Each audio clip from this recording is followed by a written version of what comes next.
Kanchipuram Varamahalakshmi Silks, the Grand Banarasi Mela. First time ever in Hyderabad starting from November 1st.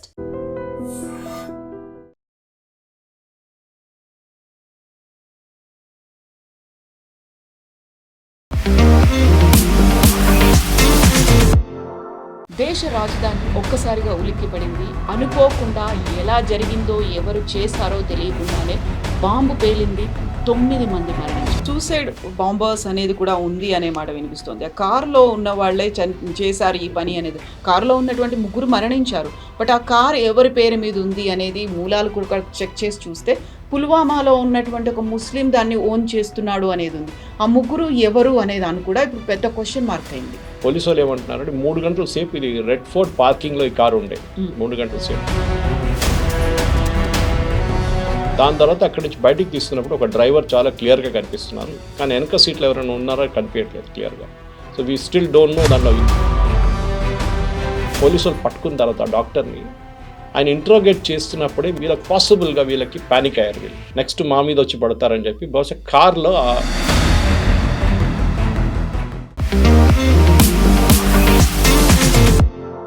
నమస్తే, నేను Kavitha. Welcome to I dream news and నిజాలు. దేశ రాజధాని ఒక్కసారిగా ఉలిక్కిపడింది. అనుకోకుండా ఎలా జరిగిందో ఎవరు చేశారో తెలియకుండానే బాంబు పేలింది. 9 మంది మరణించారు. ఇప్పటికైతే ఏ ఉగ్ర సంస్థ కూడా అనౌన్స్ చేయలేదు తామే ఈ పని చేశామని. బట్ కేంద్ర ఇంటెలిజెన్స్ మాత్రం అన్ని రకాలుగా పరిశోధనలు మొదలుపెట్టింది ఏం జరిగింది అనే దానికి సంబంధించి.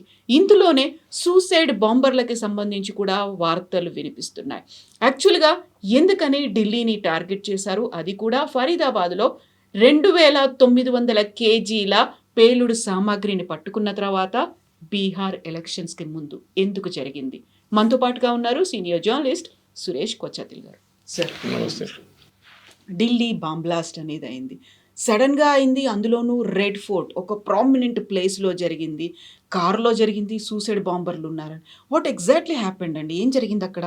దీనికి ఒక బ్యాక్ స్టోరీ ఉంది కవిత గారు. మీకు చెప్పినట్లనే 3 రోజుల ముందు జమ్మూ కాశ్మీర్ పోలీస్ రేడ్లు మొదలుపెట్టారు. అక్కడ జైషే మహమ్మద్ పోస్టర్స్ ఒక 2 వారాలు 3 వారాల ముందు జైషే మహమ్మద్ పోస్టర్స్ కాశ్మీర్ వ్యాలీలో కనిపించింది, అనంతనాగ్, పుల్వామా ఏరియాస్లో. తర్వాత సీసీటీవీ చూసినప్పుడు 2-3 కనిపెట్టారు, వాళ్ళు పట్టుకున్నారు పోలీసు వాళ్ళు. వాళ్ళని ఇంట్రోగేట్ చేసేటప్పుడు నెక్స్ట్ లింక్ ఎక్కడ వచ్చిందంటే 3 డాక్టర్స్ ఉన్నారు, వాళ్ళు డబ్బులు ఇచ్చి చేయించారని చెప్పి వీళ్ళు స్టేట్మెంట్ ఇచ్చారు. These are uneducated illiterate guys. దాని తర్వాత ఈ డాక్టర్ వల్ల వెంటబడి ఫరీదాబాద్లో ఒక డాక్టర్ దొరికారు. Another was something somewhere in Punjab Haryana వైపు దొరికారు ఒకరు. Both are working doctors, medical doctors. దాని తర్వాత 3వ మనిషి కోసం పోలీసు లేవలాడుతున్నప్పుడే ఈ బ్లాస్ట్ జరిగింది. సో మీరు చెప్పినట్ల ఒక డాక్టర్ దగ్గర ఏమో క్యాస్టర్ ఆయిల్ దొరికింది, చాలా హ్యూజ్ క్వాంటిటీస్లో క్యాస్టర్ ఆయిల్. క్యాస్టర్ ఆయిల్తో రిసిన్ అని చెప్పి ఒక కెమికల్ తయారు చేస్తారు, which is a very poisonous chemical. అది మీరు నీళ్ళలో కలిపితే కూడా టేస్ట్ మీకు రాదు దాన్ని. And it's an instant poison. మీరు ఒక పెద్ద వాటర్ ట్యాంక్లో తీసుకెళ్ళి పడేస్తే కూడా ఆ వాటర్ ట్యాంక్ నుంచి తాగే నీళ్ళు అందరూ చనిపోతారు. సైలెంట్గా కిల్లింగ్ అంతే. I can kill thousands literally ricin అనేది. And it's a very highly controlled drug. కానీ దాన్ని క్యాస్టర్ ఆయిల్ నుంచి ప్రొడ్యూస్ చేయాలంటే మీకు మెడికల్ నాలెడ్జ్ ఉండాలి దానికి. So this guy the doctor obviously had the medical knowledge, ఎట్లా దాన్ని కన్వర్ట్ చేయాలని చెప్పేసి ఐదర్ ఇంట్లో ల్యాబ్ సెటప్ చేసుకొని ఎట్లా తయారు చేసి క్యాస్టర్ ఆయిల్ ఉంచుకున్నాడు. That was huge quantity. ఎవరు అంత క్యాస్టర్ ఆయిల్ ఇంట్లో పెట్టుకోరు. మనం చిన్నపిల్లనప్పుడు క్యాస్టర్ ఆయిల్ పిల్లలకి ఇస్తాం అప్పుడు. That is very very minimal quantity. దాని తర్వాత నెక్స్ట్ డాక్టర్ దొరికాడేమో, that guy was caught in Faridabad. ఆయన దగ్గర మీరు చెప్పినట్లు 2600 కిలోల అమోనియం నైట్రేట్. అమోనియం నైట్రేట్ బాంబులో యూజ్ చేస్తారు. మీకు గుర్తుండి వరల్డ్ ట్రేడ్ సెంటర్ కన్నా ముందు ఒక బాంబ్ బ్లాస్ట్ జరిగింది అమెరికాలో, బేస్మెంట్లో. అదే వరల్డ్ ట్రేడ్ సెంటర్లో. అక్కడ జరిగిన బ్లాస్ట్లో ఆ డ్రైవరు చాలామంది చనిపోయారు ఆయనతోని. దేర్ అగైన్ అమోనియం నైట్రేట్ వస్తుంది. అమోనియం నైట్రేట్ యూజువలీ ఫర్టిలైజర్స్లో కూడా యూజ్ చేస్తారు. It's easily available. దాన్ని డ్యూయల్ పర్పస్ అంటారు, దాన్ని డ్యూయల్ పర్పస్ యూసేజ్ ఉంటుంది దానికి. సో పోలీసు వాళ్ళు అది ఇన్వెస్టిగేట్ చేస్తూ వస్తున్నప్పుడే సాయంత్రం ఈ పేలు జరిగింది 6:45 అట్లా రెడ్ ఫోర్ట్ దగ్గర. మీరు చెప్పినట్ల రెడ్ ఫోర్ట్ కన్నా కొంచెం ముందుకు వెళ్ళిన తర్వాత చాందీ చౌక్ దగ్గర. లక్లీ ఆర్ లక్లీ నిన్న రెడ్ ఫోర్ట్ హాలిడే, మండే రోజు. ఆర్కియలాజికల్ సర్వే ఆఫ్ ఇండియా దాన్ని హాలిడే ఉంచుతారన్నమాట. సో ఆ హాలిడే రోజే ఇది జరిగింది. దానికోసం కొంతమంది విక్టిమ్స్ తగ్గారు, కానీ there is a bigger picture to it. So ఇందులో సూసైడ్ బాంబర్స్ అనేది కూడా ఉంది అనే మాట వినిపిస్తోంది. ఆ కారులో ఉన్న వాళ్ళే చేశారు ఈ పని అనేది. కారులో ఉన్నటువంటి ముగ్గురు మరణించారు. బట్ ఆ కార్ ఎవరి పేరు మీద ఉంది అనేది మూలాలు కూడా చెక్ చేసి చూస్తే పుల్వామాలో ఉన్నటువంటి ఒక ముస్లిం దాన్ని ఓన్ చేస్తున్నాడు అనేది ఉంది. ఆ ముగ్గురు ఎవరు అనే దాన్ని కూడా ఇప్పుడు పెద్ద క్వశ్చన్ మార్క్ అయింది. సో ఇప్పుడు చెప్పినట్టు చాందీ చౌక్ దగ్గర ఒక రెడ్ లైట్ దగ్గర కార్ స్లో డౌన్ చేస్తుంది. దానికన్నా ముందు ఇప్పుడు సీసీటీవీ ఇమేజెస్ అనలైజ్ చేస్తే పోలీసు వాళ్ళు ఏమంటున్నారంటే 3 గంటల సేపు ఇది రెడ్ ఫోర్ట్ పార్కింగ్లో ఈ కారు ఉండే 3 గంటల సేపు. దాని తర్వాత అక్కడి నుంచి బయటికి తీస్తున్నప్పుడు ఒక డ్రైవర్ చాలా క్లియర్గా కనిపిస్తున్నారు, కానీ వెనక సీట్లో ఎవరైనా ఉన్నారో కనిపించట్లేదు క్లియర్గా. So we still don't know దాంట్లో ఇద్దరు ఉన్నారో, ముగ్గురు ఉన్నారో, ఒకరు ఉన్నారు. యూజువలీ ఫిదాయన్ అటాక్ అంటే సూసైడ్ బాంబింగ్ అటాక్ చేసి మనం పుల్వామాలో చూసాం. ఇది సిఆర్పిఎఫ్ వల్ల కాన్వాయ్ మీద దాడి చేసినప్పుడు 64 మంది చనిపోయారు. సింగిల్ మంది 1% డస్ ఇట్. 3-4 ఉండరు కార్లో. ఈ ఫరీదాబాద్ ఒక పోలీసు వాళ్ళు పట్టుకున్న తర్వాత డాక్టర్ని ఆయన ఇంట్రోగేట్ చేస్తున్నప్పుడే వీళ్ళకి పాసిబుల్గా వీళ్ళకి ప్యానిక్ అయ్యారు. వీళ్ళు నెక్స్ట్ మా మీద వచ్చి పడతారని చెప్పి బహుశా కార్లో ఆ కెమికల్స్ అంతా తీసుకొచ్చి కార్లో పెట్టుకున్నారు. వాళ్ళు దాని తర్వాత 3 గంటల సేపు తిరిగారు. ఏం చేయాలో తెలియదు, ఎందుకంటే వాళ్ళు ప్యానిక్ అయ్యారు. పోలీసు వాళ్ళు 100% మమ్మల్ని పట్టుకుంటారని తెలిసిపోయింది. కార్ ఇష్యూ పక్కన పెడదాం ఫర్ నౌ. ఇది ఎందుకు చేశారనేది that is the first question. Car మనకు తెలిసిందే ఇట్ చేంజ్ హ్యాండ్స్ అన్నమాట. కానీ ఇది అక్కడే పేల్చాలని ప్లాన్ చేశారా, లేకుంటే కొంచెం ముందుకు వెళ్తే సెంట్రల్ ఢిల్లీకి వెళ్ళిపోతారు. కొనాట్ ప్లేస్ అక్కడ 15 minutes from Chandni Chowk is Connaught place. Evening ట్రాఫిక్లో మ్యాక్సిమం 20 minutes వెళ్ళిపోతారు. అక్కడికి వెళ్ళే ముందు యాక్సిడెంటల్గా అది పేలిందా, బికాస్ దీనికి డెటనేటర్స్ కనెక్ట్ చేసి ఉంటారు, ఫైరింగ్ మెకానిజం ఉంటుంది. అది కూడా సిఎన్జి ట్యాంక్ పక్కన పెట్టేది. This was hybrid car i20 హండై. దాంట్లో పెట్రోల్గా వాడుకోవచ్చు, సిఎన్జిగా వాడుకోవచ్చు. And CNG is very deadly. మనం చూసాం చాలా మటుకు రీఫిల్లింగ్లో ఇల్లీగల్గా కన్వర్ట్ చేస్తున్న సిఎన్జి వెహికల్ చాలా మటుకు ఎక్స్ప్లోడ్ అవుతుంది. ఫస్ట్ అదే అనుకున్నారు. ఈ బ్లాస్ట్ జరిగినప్పుడు ఇనీషియల్ అజంప్షన్ ఏముండే అంటే సిఎన్జి వెహికల్ పేలింది, కానీ తర్వాత దీని ఇంపాక్ట్ చూస్తే తెలిసిపోయింది సిఎన్జి కాదు, ఇది something extra contributed to it అనేది. సో దాని తర్వాత వెహికల్ని అనలైజ్ చేశారు, ఎందుకంటే అక్కడి నుంచే కదా మాకు మెయిన్ ఇది వస్తుంది, టిప్స్ వస్తుంది. వెహికల్ అనలైజ్ చేస్తే మీరు చెప్పినట్లు first it is owned by somebody from Haryana, Salman అని చెప్పక ఆయన హర్యానా రిజిస్ట్రేషన్ ఉంటే ఆయన ఏమన్నారు, నేను ఓక్లాలో ఒక దేవేందర్ అనే మంచిగా అమ్మానని చెప్పారు. సో దేవేందర్ని కూడా పోలీసులు కస్టడీలు తీసుకున్నారు. ఆయన ఇమీడియట్గా ఏం చెప్పారంటే నేను ఇంకోనికి అమ్మాను, that was sold in Jammu Kashmir Pulwama through third person. ఆయన్ని తర్వాత మనం చూసాం, ఫోటోలో కనిపించారు నిన్న రాత్రి, but he is not the actual person. ఇప్పుడు వాళ్ళ పొద్దున వచ్చిన రిపోర్ట్ ప్రకారం వాళ్ళ ఇద్దరు బ్రదర్స్ ఉన్నారు, ఇద్దరు బ్రదర్స్లో ఒక బ్రదరు, కానీ car was taken by third person. వీళ్ళిద్దరు ప్లంబర్, ఒకడు ఎలక్ట్రీషియన్, ఉమర్ రషీద్ ఏదో అని పేరు ఉంది. సో ఆయనలో ఒకరు కారు తీసుకుంటున్న ఫోటోగ్రాఫ్ ఒకటి ఉంది. మనం యూజువల్లీ ఎప్పుడైనా కొత్త కారు తీసుకుంటే ఒక ఫోటో తీసుకుంటాం చూడండి, it is very valuable picture, retain చేసుకోవాలి వీళ్ళందరూ. దాని నుంచి హింట్ వచ్చిందన్నమాట మెయిన్గా యూస్ కార్. ఈ కార్ OLXలో కూడా పెట్టారు ఒకసారి సేల్కి. సో పోలీసు వాళ్ళు అక్కడ ఇన్వెస్టిగేట్ చేసి ఈ కార్ నెంబర్ మళ్ళీ OLXలో కనిపించింది.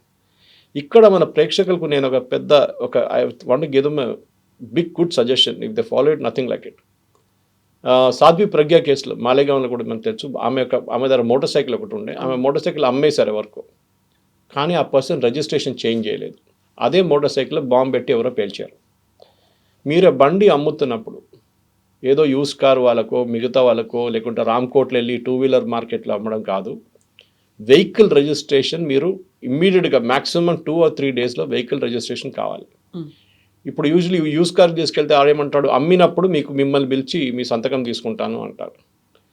Sometimes it may not cell for months, లేకుంటే నడిమిట్లో వీళ్ళు కావాలని చెప్పి ఎవరికి ఇచ్చేస్తారు జాయ్ రైడ్కి, వాడు వెళ్ళి తీసుకెళ్ళి ఎవరిని కొట్టి వాడు చనిపోతే మోటార్ సైక్లిస్టో మీరు డబ్బులు కట్టాల్సి వస్తుంది. This is the big thing. Vehicle transfer అనేది కంపల్సరీగా చేపియాలి. ఇప్పుడు ఈ కేసు ఏం జరిగిందంటే ఎవరికి పేపర్ లేకుండా అమ్మారు వెహికల్స్, డబ్బులు తీసుకున్నారు వెహికల్ ఇచ్చేసారు, డబ్బులు తీసుకున్నారు వెహికల్ ఇచ్చేసారు, నడిపించుకుంటున్నారు. ఎవరికి ఇంత డౌట్ ఎందుకు రాలేదు? సల్మాన్ అనే మంచిగానే డౌట్ రావాలి ఉండే కదా, నా కారు ఇంకోటికి ఇచ్చినప్పుడు నా తల మీద వచ్చి పడుతుంది, కానీ వీళ్ళకి ఇంపాక్ట్ తెలియదు. నా కార్ 3 సార్లు అమ్మాను ఇప్పుడు దాకా. 3 cars which had all 2 cars, the earlier cars. Maruti 800 9 years తర్వాత అమ్మాను, అండ్ మా టాటా ఇండిగో ఉండే దాని తర్వాత, దాన్ని కూడా అబౌట్ 8 years తర్వాత అమ్మాను. ఈ 2 కార్లు అమ్మినప్పుడు ఐ మేడ్ ష్యూర్ ఎవరికి అమ్మానో ఆయన దగ్గర పక్కన నిలబడి పని చేయించాను నేను ఆన్లైన్లో, and it was registered and transferred. Second car also same thing, Trimulgherry ఆర్టీఓలు తీసుకెళ్ళి అక్కడ నిలబడి చేయించాను నేను రిజిస్ట్రేషన్. ఇది చాలా ఇంపార్టెంట్. సరే టెర్రర్ కేసుకి తిరిగి వద్దాం మనం. ఈ టెర్రర్ కేసులో ఇప్పుడు పోలీసు వాళ్ళు ఏం చెప్తున్నారంటే ఈ కార్ డ్రైవ్ చేస్తున్న మనిషి వన్ ఆఫ్ ద డాక్టర్స్, మూడో మనిషి, ఆయన దొరకలేదు వాళ్ళకి. దీన్ని ఫరీదాబాద్ మాడ్యూల్ అంటున్నారు. అంటే ఫరీదాబాద్లో ఉన్న ఇల్లు దొరికింది, అక్కడ ఇద్దరు డాక్టర్లు ఉన్నారు కానీ ఒకరే దొరికిండు, ఇంకోటి పారిపోయిండు. So this was the person who took the car and దాని ఇన్వెస్టిగేషన్ ఇంకా నడుస్తుంది. బహుశా ఇవాళ ఈవినింగ్ రేపు పొద్దున్న దాకా దాని డీటెయిల్స్ మనకు వచ్చేస్తుంది. ఎందుకు చేశారు? ఆల్ఫ్రెడ్ హిచ్కాక్ కానీ అగతా క్రిస్టీ కానీ ఒక సీన్కి వచ్చినప్పుడు ఈవెన్ హెర్క్యుల్ పెరాట్ సీన్కి వచ్చినప్పుడు ఫస్ట్ ఏం అడుగుతారంటే who benefits from this. Exactly. So ఎందుకు చేశారు? ఇప్పుడు మనం దానికి ఒక బ్యాక్ స్టోరీ ఉంది. జైషే మహమ్మద్ డెప్యూటీ ఒక 3 వారాల ముందు ఒక వీడియో రిలీజ్ చేసి భారతదేశంలో మేము ఒక పెద్ద హిందుస్థాన్ మే హమ్ బహుత్ బడా ఎక్ జంగ్ కర్నే వాలే హం, దిస్ టైమ్ ఫ్రమ్ బంగ్లాదేశ్ అన్నారు.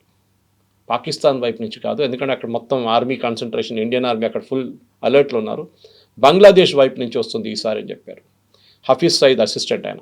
This videos there on internet. So అది ఫస్ట్ ఇండికేషన్ ఉండే. ఇప్పుడు చాలామంది అడుగుతున్నారు అంటే మన ఇంటెలిజెన్స్ వాళ్ళు ఏం చేస్తున్నారు, నిద్రపోతున్నారా అని. మనకు తెలియకుండా చాలా ఇంటెలిజెన్స్ వాళ్ళు చాలా టెర్రరిస్ట్ అటాక్ ఆపారు. వాళ్ళు ఎప్పుడు మాట్లాడరు దాని గురించి. ఇంగ్లీష్లో ఒక సేయింగ్ ఉంది, terrorist has B lucky only once, security agency has B lucky always. 100%, కానీ 99% దే విల్ బి లక్కీ, 1% ఇట్లా చేతిని జారిపోతారు. చాలామంది కంపేర్ చేస్తారు యూఎస్లో 9/11 జరిగిన తర్వాత ఇవాళ దాకా యూఎస్లో ఒక్క టెర్రర్ అటాక్ కూడా జరగలేదు, ఎందుకు అని. దానికి కారణాలు ఉన్నాయి కవిత గారు. మీరు you have travel to US, you know how it is.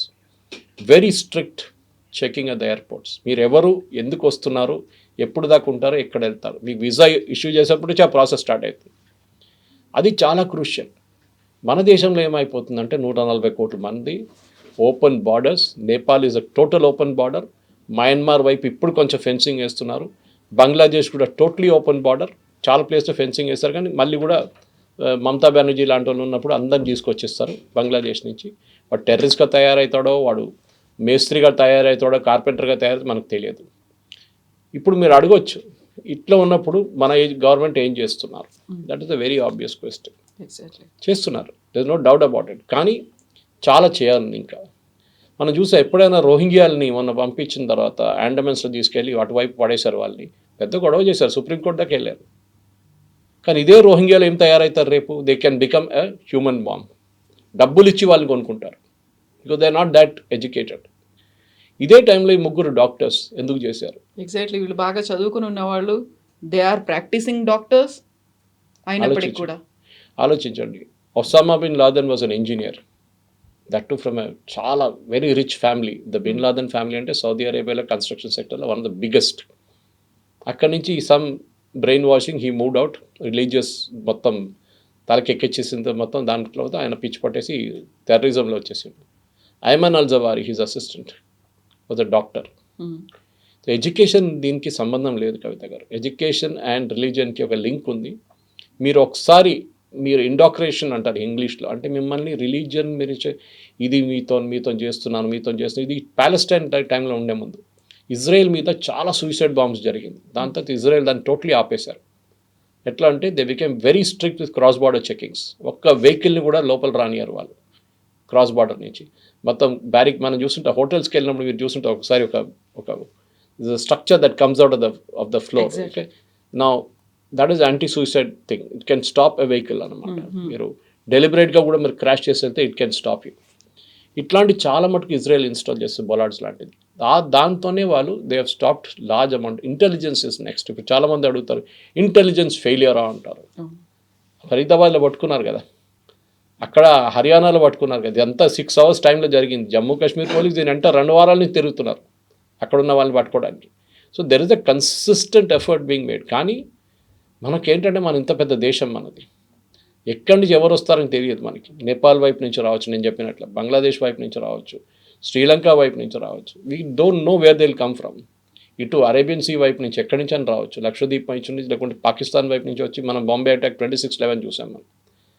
So we have to be lucky all the time. కానీ ఇంటెలిజెన్స్లో 2 ఇంటెలిజెన్స్ ఉంటాయి కవిత గారు, ఒకటి హ్యూమన్, ఒకటి టెక్నికల్. దీంట్లో హ్యూమన్ ఇస్ వెరీ ఇంపార్టెంట్. మనం నక్సలైట్ కేసులో చూడండి, నల్లమల ఒక టైంలో తెలంగాణ అంటే ఉమ్మడి ఆంధ్రప్రదేశ్లో Nallamala was the hotbed of textilism. NT Rama Rao గారు వచ్చిన తర్వాత దాని తర్వాత వచ్చిన చీఫ్ మినిస్టర్లు అందరూ ఇంక్లూడింగ్ కాంగ్రెస్ చీఫ్ మినిస్టర్ వాళ్ళు చాలా స్ట్రిక్ట్ వ్యూ తీసుకున్నారు దాన్ని. హ్యూమన్ ఇంటెలిజెన్స్ లక్షల ఖర్చు పెడతారు డబ్బులు, దానికి ఆడిట్ ఉండదు, ఆ డబ్బుకి ఆడిట్ ఉండదు. It is a money given to police officers. మీరు ఎక్కడ తెచ్చుకుంటారో, ఇన్ఫార్మర్స్ని కొనుక్కుంటారో, ఏం చేస్తారో, నక్సలైట్ లీడర్స్ని కొనుక్కుంటారో మాకు తెలియదు, ఈ డబ్బులు మీది, ఇన్ని కోట్లు మీకు ఇచ్చేస్తున్నాం. దాని నుంచి వాళ్ళు నెట్వర్క్ ఆఫ్ ఇన్ఫార్మర్స్ డెవలప్ చేస్తారు. డబ్బులు ఇచ్చి ఒకటి 10 లక్షలు 5 లక్షలు ఇచ్చి, బాబు చెప్పు ఎవరైనా టెర్రరిస్ట్ వస్తే మాకు తెలియాలంటే వాడు వచ్చి చెప్తాడు, సార్ అక్కడ ఒకటి ఉన్నాడు, ఇక్కడ ఒకటి ఉన్నాడు అని చెప్పేసి. That is one intelligence. Technical అంటే మనందరికీ తెలిసిందే, ఫోన్ కాల్స్ కానివ్వండి, టెలిగ్రామ్, వాట్సాప్, అది కాకుండా ఈమెయిల్స్, ఏ సోర్స్ నుంచి అయినా, సిగ్నల్, దేని నుంచి అయినా మనం వాడుకున్న దాన్ని ట్రాప్ చేయవచ్చు. నేను బహుశా నిన్న చెప్పాను మీకు దీని గురించి. వాట్సాప్లో ఎండ్ టు ఎండ్ ఎన్క్రిప్షన్ అనేది లేదు. వీళ్ళు చెప్తారు that nobody can read your message, nobody can read it, it can be read, no problem. Second, for every phone, iPhone కానివ్వండి, ఏ ఫోన్ అయినా కానివ్వండి, and original key is with the owner which is the company. వాళ్ళు ఏం కావాలంటే చేయొచ్చు. వాళ్ళు కావాలంటే అప్డేట్ చేస్తున్నాడు సాఫ్ట్వేర్ని, updation is mean they are controlling your phone. అది మీ phone is out of this updation range, అది కొత్త వర్షన్ వచ్చింది మార్చుకోండి, got an old version in your phone అని చెప్తారు. ఎందుకు? ఆ ఫోన్కి తెలుసు మీ దగ్గర ఓల్డ్ వర్షన్ ఉందని. Same with your laptop. మీరు ల్యాప్టాప్లో విండోస్ అప్డేట్ చేయకపోతే ఒకసారి చెప్తాను, windows is not updated, please update your Windows.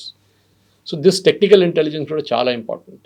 మన దేశంలో NTR, national technical research organisation అని చెప్పి జనరల్ వీకే సింగ్ ఉన్న టైంలో సెటప్ చేశారు. పెద్ద కాంట్రవర్సీ అయింది, మీకు గుర్తుంటుంది. ఆయన ఇంటి బయట ఎవరో ఒక వెహికల్ పెట్టారు అని చెప్పి పెద్ద గొడవ జరిగింది ఆ టైంలో. And then it was disbanded. And Ajit Doval గారు తిరిగి వచ్చిన తర్వాత దాన్ని మళ్ళీ రీఇన్స్టాల్ చేశారు. టెక్నికల్ ఇంటెలిజెన్స్ చాలా ఇంపార్టెంట్. ఎందుకంటే ఈ terrorist usually satellite phones use చేస్తారు, ఇరిడియం లాంటి ఫోన్స్ అంతా. దాన్ని ట్రాక్ చేయడం చాలా కష్టం. కానీ ఇప్పుడు దానికి కూడా టెక్నాలజీ ఉంది.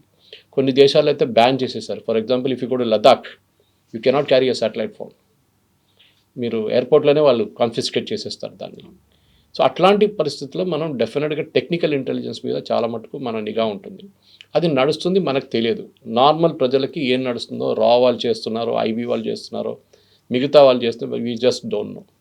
కానీ మన టెక్నికల్ కాంపిటెన్స్ చాలా మట్టుకు పెరిగింది, ఎస్పెషలీ 26/11 తర్వాత. అప్పుడు మనకు గుర్తుంటుంది, మానేసార్ నుంచి ఢిల్లీ ఎయిర్పోర్ట్కి రావడానికి 2 గంటల సేపు పడుతుండే హర్యానా నుంచి. NSG headquarters Manesar. అక్కడి నుంచి ఫ్లైట్లో ముంబైకి వెళ్ళడానికి మళ్ళీ ఒక 1.5-2 గంటలు తీసుకుంటుంది. They reached at 4:30 in the morning. పెద్ద స్టోరీ ఆర్వీఎస్ మణి గారి బుక్లో ఉంది, ఎందుకు జరిగింది, శివరాజ్ పాటిల్ ఎట్లా ఆపారు వాళ్ళని ఎందుకు వెళ్ళనీయలేదు బాంబేకి అని చెప్పేసి. నౌ ఎవ్రీ సిటీ దగ్గర ఒక హబ్ ఉంది. మన దగ్గర ఇబ్రాహీంపట్నం వైపు ఉంది, ముందు ట్రిమిల్గిరి దగ్గర ఉండే ఎన్ఎస్జీ హబ్. ఎన్ఎస్జీ వాళ్ళ దగ్గర 2 కాంపిటెన్సీస్ ఉన్నాయి. ఒకటి క్లోజ్ క్వార్టర్ సెక్యూరిటీ, అంటే ఉన్న విఐపీని ప్రొటెక్ట్ చేయడానికి ముందు వాళ్ళని పెట్టుకున్నారు, తర్వాత తీసేశారు. ఇప్పుడు వాళ్ళని ఆ డ్యూటీలో వారు ఇప్పుడు లేరు. వాళ్ళు హైజాకింగ్ కానివ్వండి, మోడర్న్ డే అర్బన్ వార్ఫేర్, అది కాకుండా మిగతా ఏదైనా అర్బన్ రిలేటెడ్ టెర్రరిస్ట్ యాక్టివిటీని వాళ్ళు డీల్ చేస్తారు. వాళ్ళ దాంట్లో 2వ డివిజన్ ఈజ్ ఇన్వెస్టిగేషన్ డివిజన్. సైంటిఫిక్గా, ఫర్ ఎగ్జాంపుల్, ఒక బాంబ్ బ్లాస్ట్ జరిగింది అనుకోండి, ద మోస్ట్ క్రూషియల్ థింగ్, అది నేను చూసి నాకు చాలా బాధ అనిపించింది కవిత గారు, అందరు అక్కడిక్కడ నడుస్తున్నారు, పబ్లిక్ ఫోటోలు తీసుకుంటున్నారు, సెల్ఫీలు తీసుకుంటున్నారు. ఆ క్రైమ్ సీన్ని మీరు ముట్టకూడదు. అది ఇజ్రాయెల్ దగ్గర నుంచి నేర్చుకోవాలి. వాళ్ళ దగ్గర ఒక బాంబ్ బ్లాస్టో లేదు ఏదైనా జరిగితే they cordon off the entire area. Of course వాళ్ళ పాపులేషన్ తక్కువ ఉందనుకోండి. మన దగ్గర చాందీ చౌక్ లాంటి ప్లేస్లో they would destroy the complete evidence. కింద పడున్న కెమికల్ ఏదైనా ఉంటే ఆ కార్ నుంచి, అది ఎవడో షూస్ కిందనో వెళ్ళిపోతుంది అట్లనే అది. So you should not touch. అది ఒక పెద్ద, నిన్న చూసి అదే ఒక ఐ వాజ్ రియలీ డిస్టర్బ్డ్.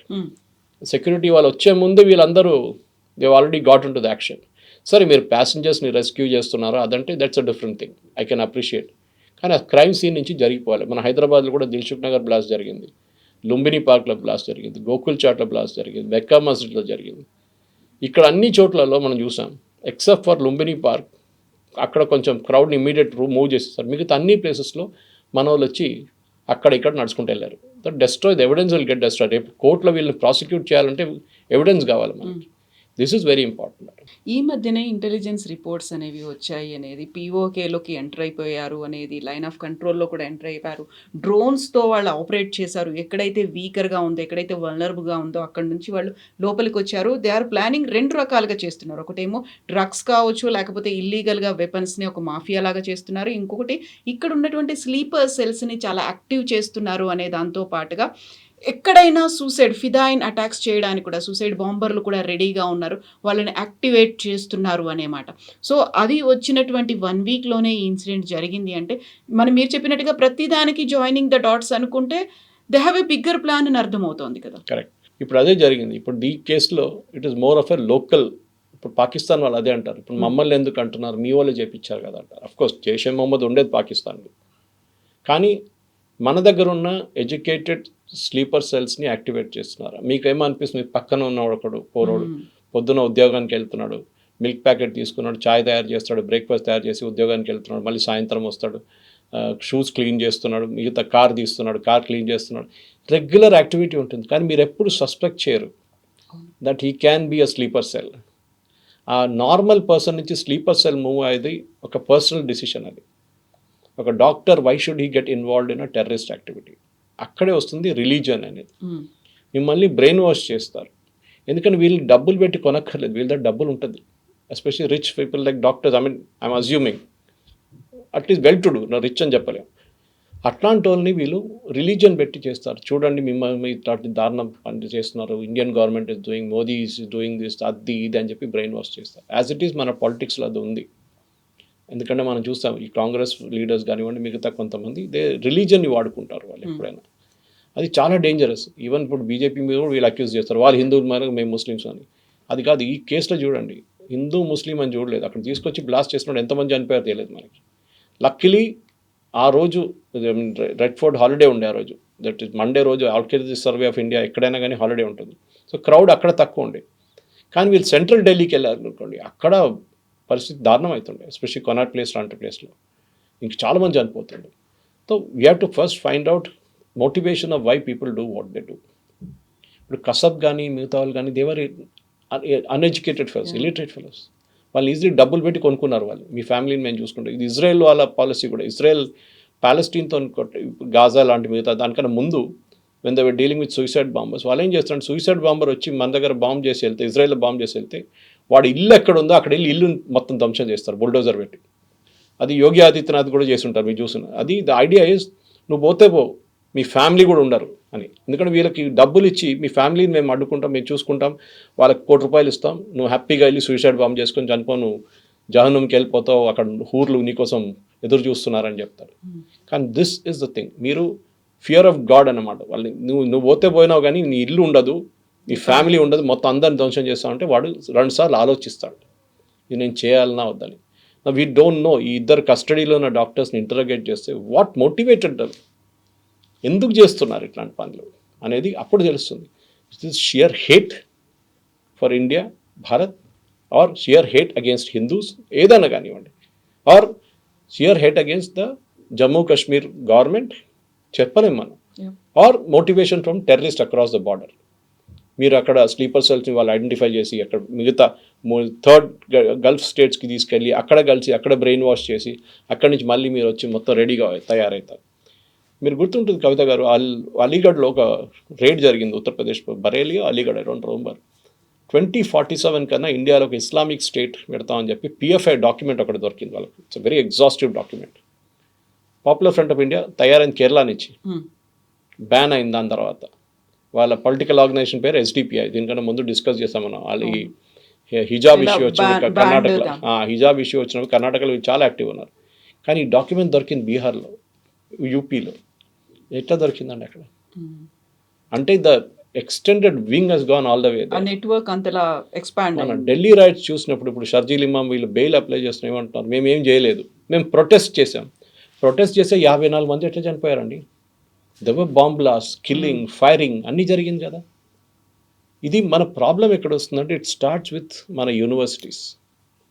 మనం ఎప్పుడు అనుకుంటాం ఫోనియలే లెఫ్టిస్ట్ కదా, ముందు నేను కూడా ఉస్మానియాలో చదివిన, అప్పుడు PDSU, RSU అన్నీ ఉండే ఆ టైంలో.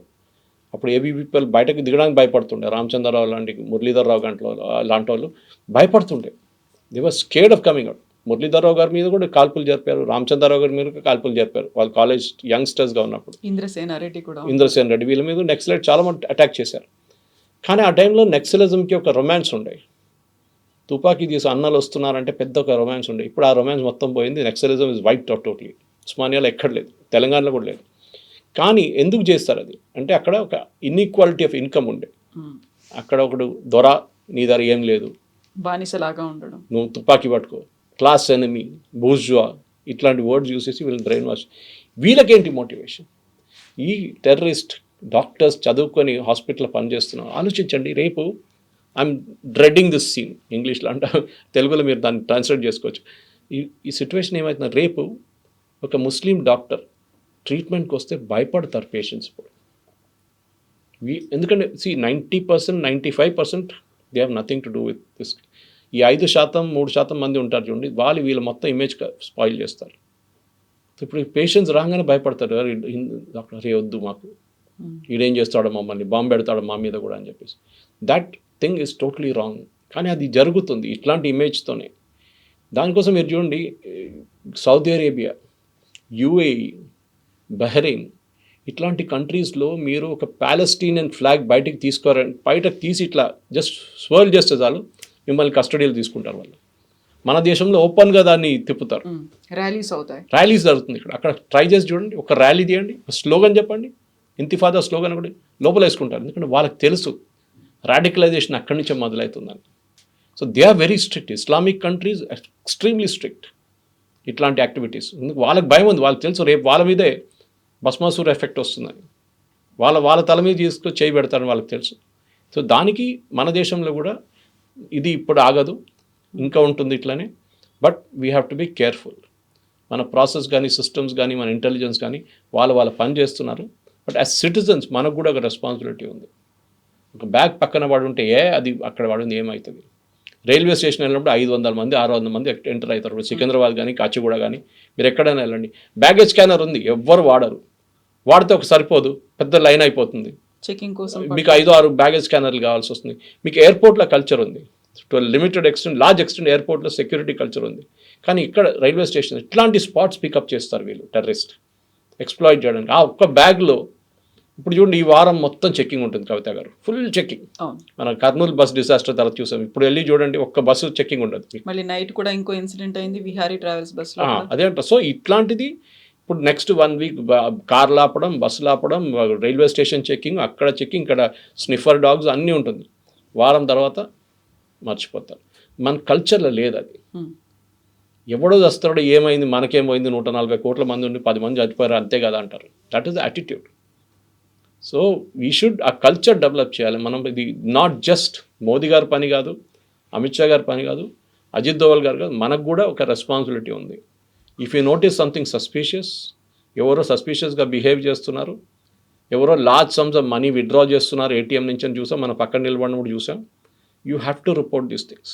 ఎందుకు అనేది కానీ మనం చేయం. ఎందుకులే పోలీస్ స్టేషన్, పోలీసులు, ఈ కిరికీలంతా, వాడు చేస్తే వాడు చేయని, ఎవడో వస్తాడు అని యాటిట్యూడ్ వచ్చేస్తుంది మన దాంట్లో. వెరస్ యూ గో టు ఇజ్రాయెల్, ఈ యాటిట్యూడ్ అక్కడ లేదు. Every small thing and every Israel is trained. That is most important thing. So మన దగ్గర కూడా ఈ అటాక్ చూద్దాం. మనం ఇంకా 2-3 రోజుల్లో, బహుశా ఇవాళ ఈవినింగ్ దాకానో రేపు పొద్దున్న దాకా ఒక ప్రిలిమినరీ రిపోర్ట్ అయితే వస్తుంది. ఎందుకు జరిగింది, ఎందుకు చేశారు, ఎవరు చేశారు అనేది. Thank you so much. Thank you very much. నిజంగా ప్రస్తుతం ఉన్నటువంటి సమాజం దేనికి ప్రయారిటీ ఇస్తుంది?